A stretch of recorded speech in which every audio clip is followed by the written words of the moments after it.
So you're saying Matthew is an eyewitness to the crucifixion? Absolutely. Where does he say he witnessed the crucifixion? Because he was a disciple. It doesn't matter. Because he was a disciple. It tells you. So what? It tells you that. Where does in the Bible it says that Matthew saw the crucifixion? Nowhere. You believe Jesus is God, right? Yeah, I do. Of course. Does God die? Of course, in the flesh.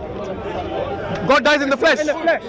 In the flesh. This guy is a blasphemer. The first person is always immortal. The second person is mortal. Hence, they are not co-equal. Hence, it disqualifies Jesus as God because God never ever dies. According to 1 Timothy chapter 6:16, it says he alone is immortal. God.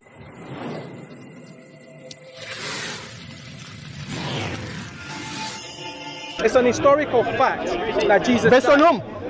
Based on history. Okay, give me one person who is an eyewitness to the crucifixion. But you said, and then that's when you then said. You call it a fact, so give me an eyewitness. You said on the cross, and I've got John 19 on the cross. It says here, after this, Jesus, knowing that all that he has finished, said to him, this actually, John was on the cross. John was on the cross. John was next to the cross. I mean, where does it say John was next to the cross? Oh, look. So the soldier said to him, and then Jesus saw his mother and the disciple who he loved standing nearby. And he said where is this John? That's John. No, that's your claim. But that's John. Based on whom? But so you keep saying historically, as if it's some fact with evidence. You don't have no evidence. So your claim that there was no one next to him on the cross is false. No, I'm saying that is not John. Yeah, but your original claim was that there was no one next to him. No, I said there's no. Okay, listen to what I said. Because you're doing a straw man here. No, I'm not. This is what I said. I said if you can bring me one eyewitness who has written about the account of the crucifixion, then you have a point. Right now we have nothing. You said that, but then you then said, there was. Forget you said. I said. Just answer the question. Can you bring an eyewitness or not? I'm saying to you but that's an historical fact. Based on whom? Yeah, that's an historical fact. You keep repeating it as if it makes it a historical fact. But you're basing on a claim happened 600 years that is not factual. Okay, can I answer you? Can I answer you without you raising your voice unnecessarily? Okay. There was actually hold on 1 second. Outside of the Bible, there's actually 4 Romans and Greek. Like for example, Josephus is an historian that actually specifically. Josephus was not an eyewitness. But I said he's an historian. Doesn't matter. He's an historian. So what? Yeah. Historians do lie. You know that. But literally you had 4. Had 4 what? 4 different. 4 what? Accounts outside of the Bible. Is anyone an eyewitness from those accounts? None. Okay, so you lost that argument because I asked for an eyewitness. You gave none. No, the Bible says the disciples. I just showed it to you, John 19. Okay. What it was there. The disciple was there. What's your name? It says Patrick. Patrick. Yeah. Okay, let's start over. Okay, let's calm down. Sure. No need to raise the voice. What makes you think the Bible is a historically accurate document? What makes me say that the Bible is a historical? Yeah. Because every time, archaeologically, the Bible has been proven time and again. Every time you dig, and then all the claims that are in the Bible have actually been proven wrong. Right? Okay. Shall I prove that claim wrong? All of that. Yeah. Shall I prove your claim wrong? That's one. That's one. No, but can I respond? I haven't finished. Let me. Okay. How many you got? Go. So one is saying every time an archaeologist done, it is true. No evidence given, just a claim. Two, Gone. Historians outside of the Bible have corroborated the stories in the Bible. No. Yeah? No one outside the Bible claimed the crucifixion, the resurrection or the crucifixion based on eyewitness account. None. Did they claim that Jesus died? Who claimed? Historians. People did claim. No, historians, like known historians. Give me one name of a historian who was an eyewitness. I've just said to you, regardless of the eyewitness. Yeah. Oh, regardless of the eyewitness. You, all of a sudden. No, but I'm saying to you, but even historically, tell me, even people like Alexander the Great, there was no eyewitness. Alexander the Great. There was no eyewitness there. Actually, there are lots of eyewitness to Alexander the Great. What are you on about? Historians' accounts are not eyewitness accounts. Okay, so you're saying. But this is my point. Wait, are you now claiming that there are no eyewitness accounts for Jesus? Is that what you're saying? There is eyewitness accounts. Who is that? But his eyewitness. The disciples were there. I just showed you the Bible. Which disciple was there? I've just showed you made a claim. The name wasn't there. But he shows you. The name wasn't there. It tells you that his disciple was there. Okay, it also says Mary was there. So. Yeah, so exactly. So. Did Mary write any gospels? No, they didn't. No, but that breaks your claim that there was no. Can I respond to your earlier statement now? Hold on. So do you? Will you let me talk, or you're going to be like the other guy? 1 second. Let me Okay, look, let me just if you don't let me talk, 1 second. then you can look in the mirror, talk to yourself. 1 second. So your claim was this, yeah? What? There is no eyewitness For the crucifixion for of the Jesus. crucifixion of Jesus, yeah? But the Bible is telling you there were eyewitnesses. It's called there. circular argument. But there were eyewitnesses there. Why can't you name any? Why can't you name even one? The disciples were there. I just said All the disciples were there. Mary was there. Okay, Mary was there. Yeah. Did Mary write any documents about the crucifixion? So hold on. So all eyewitnesses. Let's go to the next point. You're done with this. Hold on. You're done, bro. You're done. Now let me talk. Are you saying all eyewitnesses have to be after have an account? After write an account? If you're saying that there is a historical fact, then there must be an eyewitness to the crucifixion through whom the historian got the account from. Yes. If you cannot even name an eyewitness, yes, then your argument is null and void. Now wait. Now you spoke a lot. Now let me speak. You said everything in the Bible is something that the historians have already given you evidence that it is a fact. Am I right? Something around that. I'm saying you're not going to find any historian who goes against apart from the okay, I'll give you one. Apart from a Muslim. No, I'll give you. I'll give you. History tells you that that's the most certain thing that happened in history. That's a delusional claim. Anyway, let me talk without you interrupting. Can you do that? Jesus died. Can you do that now without you interrupting me? Can you let me talk? You talked a lot. Calm down, dude. You asked me what I know. No, calm down. I said you didn't give an eyewitness. We are done with that. Now I'm going to the next point. Do you know one of the books of the Gospels? Sorry, one of the Gospels, the Gospel of Matthew. Did Matthew mention that during the resurrection, after the resurrection, during the crucifixion of Jesus, there were saints which got up from the graves and walked in the cities? Yes. Okay. Why did no other Gospels record this? Only the Gospel of Matthew. Does that make it not true? Can you answer the question? But that's a fallacy. Are you going to answer the question or not? No, just because just Matthew accounted for it, that doesn't make it not true. Why did they not record it? But why does it make it not? Because I tell you, the different Gospels, this is one thing that Muslims need to know. The different Gospels looked at the event from a different perspective. But they didn't give any perspective so from different of that event. I'll tell you one, yeah. Like Matthew looked at the Gospel, look at Jesus from a Jewish perspective. Yeah. When you look at Luke was a physician. Looked at Jesus. Luke was not an eyewitness. He never looked at Jesus. No. What are you on about? I'm talking about his accounts. I'm talking about the accounts of Luke. You said he looked at Jesus. No, I'm saying this guy's lie from their own. If I say to you I'm looking at Jesus, does that mean I'm literally looking at? What does it mean if you're looking at Jesus? That's a policy of literal. I'm talking about. So what does it mean? I'm talking about the account of Luke. By the way, can you answer the question I asked you? Hold on. Why did none of the other gospel writers write it? I'm talking about the account of Luke. I'm talking about the account of Luke in the gospel. Yeah, he was not an eyewitness. Do you agree? That's not what Matthew was. Yeah, that's why I'm saying only Matthew wrote it. Why did John not write it? Why did John not write it? So you just said no, name me one eyewitness. I've named you Matthew now. No, I'm saying. But Jesus was crucified. According to Matthew. My argument was from the book of Matthew. So the argument is. So I'm already making the claim that Matthew, according to your Bible. So the argument is done. You said there was. I don't think we're having a discussion. You keep shouting unnecessarily. Do you even understand the question I asked you? No, you said to me from your previous, you said there is no one eyewitness, and I've given you an eyewitness. I said Matthew did. For what? What did I ask you eyewitness for? The crucifixion. Okay, so you're saying Matthew is an eyewitness to the crucifixion. Absolutely. Where does he say he witnessed the crucifixion? Because he was a disciple. It doesn't matter. Because he was a disciple. So what? It tells you that. Where does in the Bible it says that Matthew saw the crucifixion? Nowhere. And by the way, why did you go back to that point? We have dealt with. My question was, if Matthew saw the saints, rising like zombies and walking the city, why did John not write about it? Why did Luke not write about it? Why did Mark not write about it? I told you. You know why nobody wrote about it? Because that is a false claim by Matthew. If this is such a huge event, you need to let me finish. You know how huge this event is? Imagine there were dinosaurs who rose up from the ground and they started walking here. Yes, if one historian wrote this and he said none of the other people wrote it, it will be something as great as that, because according to them that was a great miracle of God, that these saints who were dead, they rose from their graves and walked like zombies on the earth. I'm asking, no, you need to, this is a question you need to answer.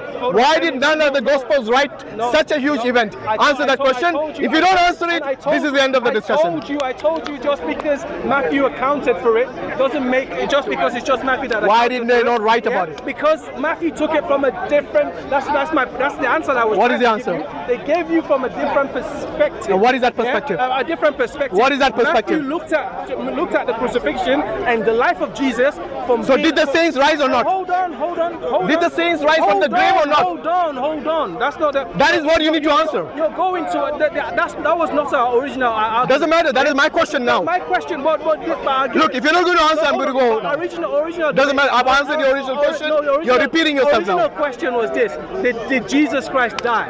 I said to you historically, he did. That's without question. I said that's one of the most. Without question to whom? Yeah. And then you then asked if there was one eyewitness. I've answered that question. And I said to you, not a single eyewitness he produced so far. Matthew was an eyewitness. If all you have to Matthew never said he witnessed crucifixion. 27, he gave you an account of what happened. And Matthew, yeah? you know Matthew copied from Mark. Do you know that? Are you aware of this? But you know Matthew was a disciple that he was there. Did you know that he was there? I know that. Did you know he was there? That is a claim. Yeah? So no. Now answer my question. Yeah. So did Matthew was a disciple, listen. And John was a disciple. Are you aware? Yeah. And then you need to calm down. No, Are you aware that Matthew copied more than 70% of his gospel from Mark, who is not a disciple? Regardless. What do you mean regardless? But Matthew was there. So no, he didn't copy. First of all, he did copy according to the Christian scholars. Incorporated it. No, copied. No, it literally word for word. That's not true. That's not plagiarism. Have you looked at the two? Have you looked at the two? Why are the Christian scholars saying this? Have you looked at the two gospels? Of course. Is it word for word? Yeah, not all of it. I said 70%. 70% is not word for word. That's not true.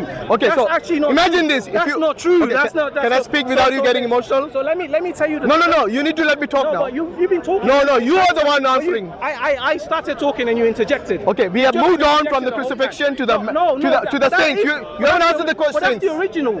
How can we move on from the crucifixion? My whole point was from. By the way, you know crucifixion. What does it prove? My whole point was. You're a Christian, right? Yeah. My whole point was this. Calm down, dear. Jesus Christ died. Okay, good. Yeah, and then the Muslims. Let's say I give you that. Hold on. Yeah, no but problem. Muslims claiming that he didn't die. Yes, he didn't die. You're going against history. You're not history. Again, you're going against Christians. Okay. So you're a Christian. Am I right? You're a Christian, right? I am a Christian. Okay. Yeah. You believe Jesus is God, right? Yeah, I do. Of course. Does God die? Of course, in the flesh. God dies in the flesh. In the flesh.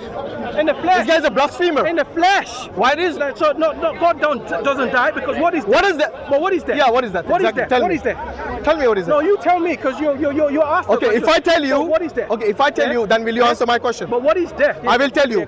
Will you then answer my question? Answer your question. Good. Death is a separation of the soul from the body. Yes. Did Jesus experience that?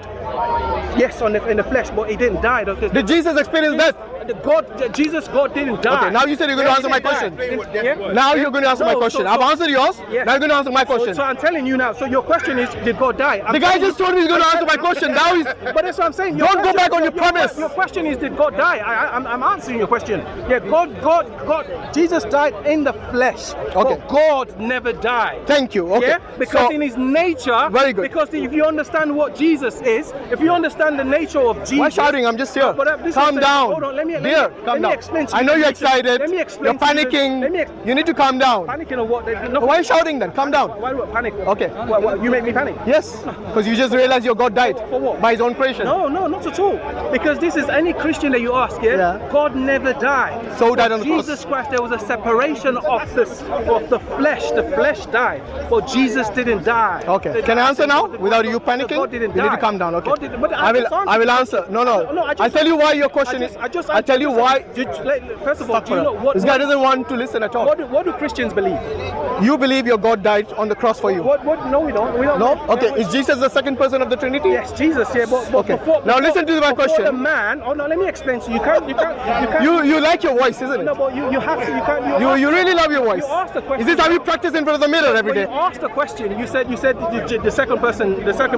Yeah, the second person of the Trinity was before the man. So it's the second person of the Trinity that took on flesh. Good. So when he died, the flesh died. I think we should time this because this guy doesn't understand the concept of a discussion. Shall we time it? 2 minutes for you? Okay, 1 minute for you, one for. In that 1 minute you don't interrupt. In your 1 minute I don't interrupt. Absolutely. You see, I have to do this because you don't want to have a conversation. You're interjecting like. No, I'm not. This is a false thing. You're going on as if like you're. Does somebody want to time it if you don't mind? Time it. All right. Time it. We do 1 minute, inshallah. Okay. So start now. You said God did not die; the flesh died. This is what I heard from you. Okay. My question is not about the what. My question is about the who died on the cross. Yes. Okay. Do you understand the difference between the what and the who? In case you don't, let me tell you what it is. The what is the nature. So if I asked you, did the nature of God died? Then your answer that the flesh died would be correct. However, my question is not about the nature. I told you not to interrupt. You see what I mean? There's a reason I timed it. Because I know you would do that. The reason I told you that, for you to say the flesh died, it is you answering my question about the what. My question is not about the what, not about the nature, it's about the who. So who died on the cross? Is it the first person of the Trinity, the second person, the third person, or someone else? That is the question you need to answer. Who died on the cross, not the what. Go on. First of all, you got it wrong. So actually, the nature is the what. It's not the who. The person is That's the what I who. said. No, you just made the wrong. You just said it's not that. So the nature of God is the what. That's what I said. No, that's not what you said. Okay, carry on. It's on camera. You said the opposite of It's that. on camera. It's on camera. So the nature of God is the what. That's the one that never died. It's the person of Jesus Christ is the who. That's the flesh. That's the flesh that died. Yeah, the words. Like for example, your being. For example, this is the difference between your being and your person. Your being is what you are. For example, a rock is a being. A rock is a being. What it is, it's a being. So, but a rock has no person. So even though the rock is a what, and then we are because we're human beings. That means we've got a what as a being, and then we've got a who as a person. So the person of Jesus is it done? Died. But the what's never died. Okay, so who died? You didn't answer the question still. The person of Jesus. Okay, good, very good, very good. So now we have agreed. That's fine.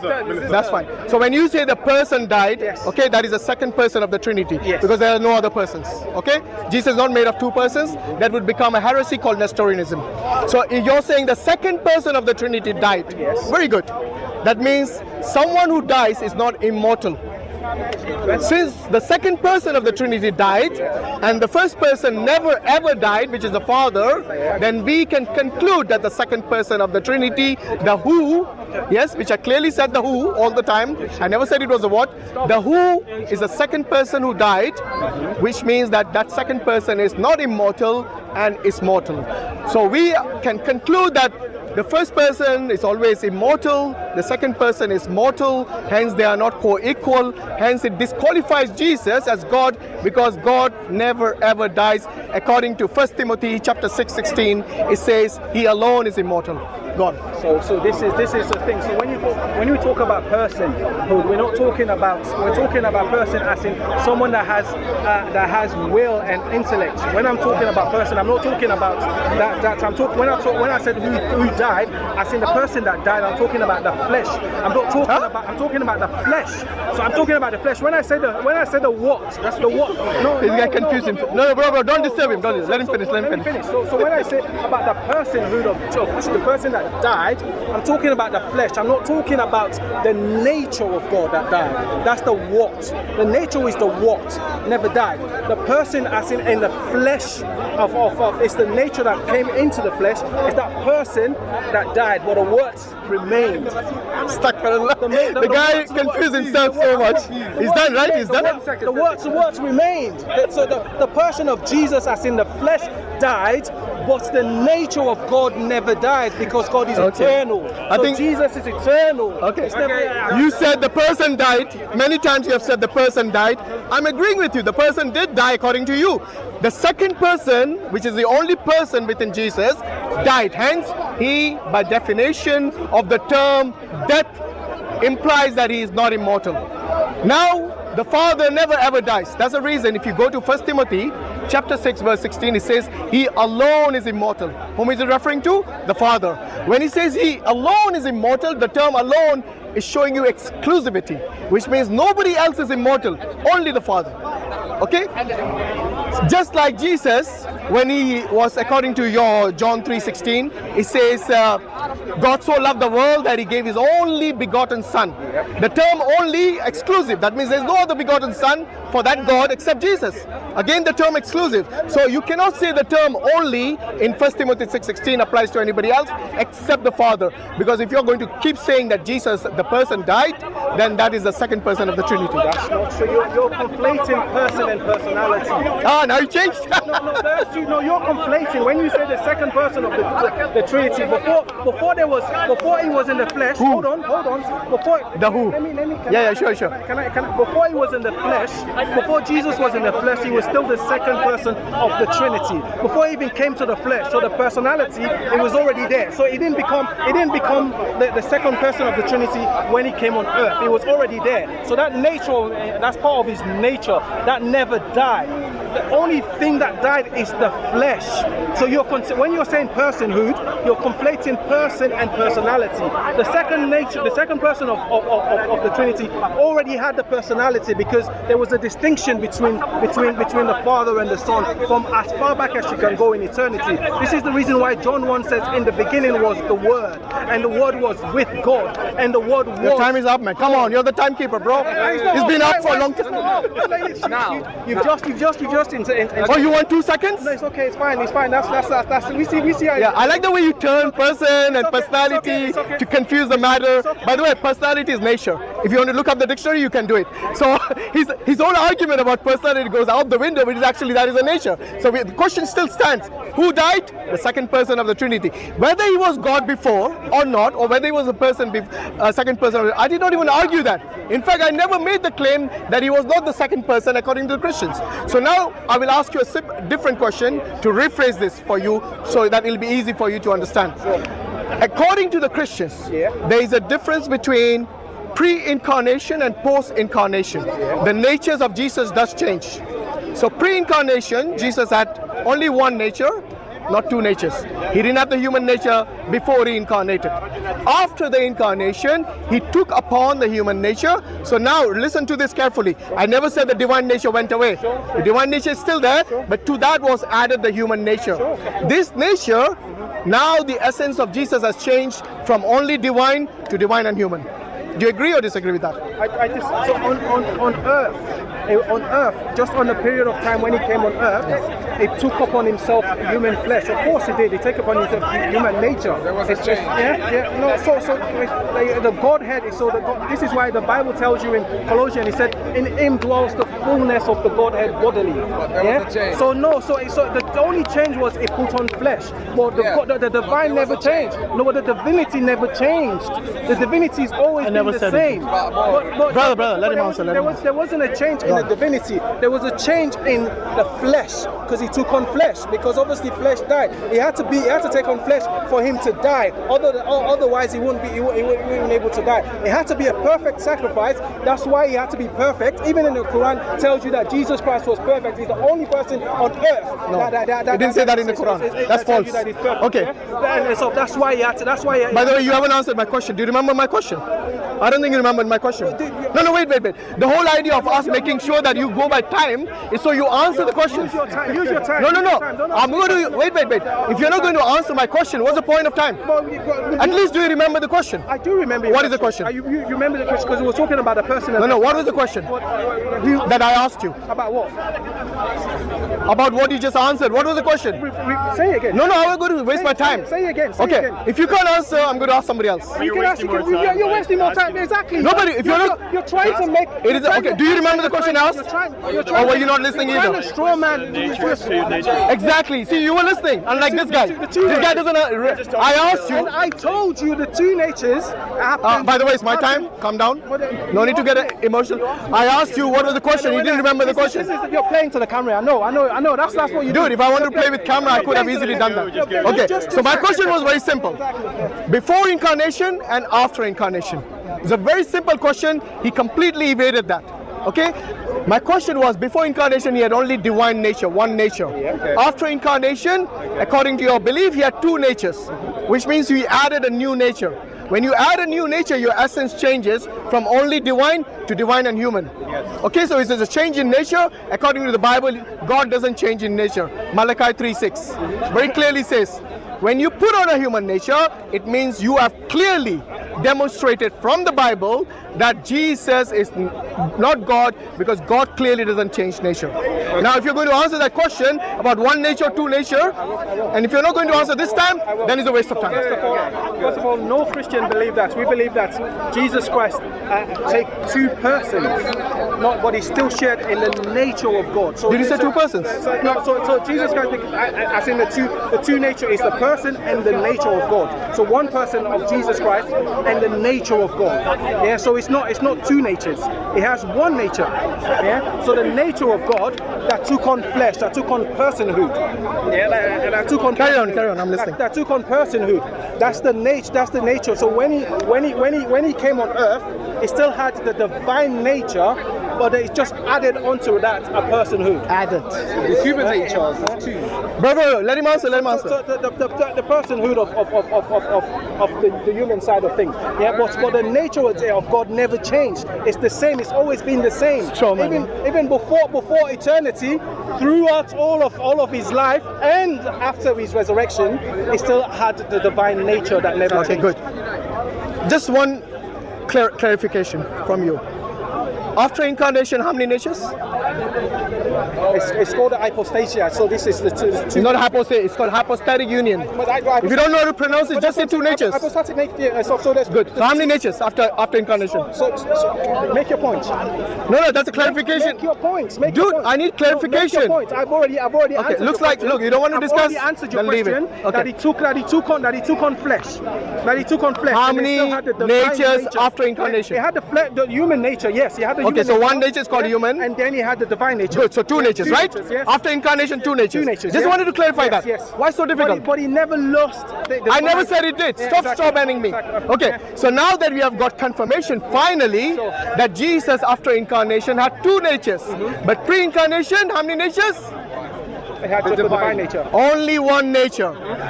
Is one equal to two? No. Any primary student in a primary school will tell you that one is not equal to two. How is a nature which you add on? Now Jesus, his essence has two natures. How is that not change in nature? Because before he did not have the human nature, and now he's added the human nature. Okay? So clearly, it is very clear that is a change in nature. This is the thing. You're not timing. You're not. It hasn't. You know what talking about. Okay. You asked him a question. All right. So go on, dude. Stop wasting time. Come on. This is that. If you don't want to talk, we can stop. Let's be honest, man. Okay, we can stop if you don't want to talk. The two natures that Jesus took on, nothing was limited in the divine nature. Only when he was on earth. He had to fit into human nature and everything. But when he went back, when he left, when he resurrected, he took upon. This is why Philippians 2:15 says not being in the form of God, he didn't take it necessarily. You're waffling. You're waffling. It was equal. Wallah, you're waffling. It was equal. It's a waste of time. Hold on. No, just answer his question. He will not do that. That's the problem. The third time he's done this. Nature changed. That's the only. You know what? I'm going to stop here. No. Wait. I'm going to stop the discussion here because you don't seem like a sincere person. Let me answer your question. God's nature. I said that God's nature never changed. Did I say changed? Yeah, but this is what you're saying. You don't understand the question. That means God's nature never changed. Okay, good. Let's leave it there. It just added. We'll leave it for the people to judge. It just added on. We will leave it for the people to judge. Play to the camera. Yeah, I'm playing to the camera. Let's talk about. No. Forget it. I don't want to talk to you anymore.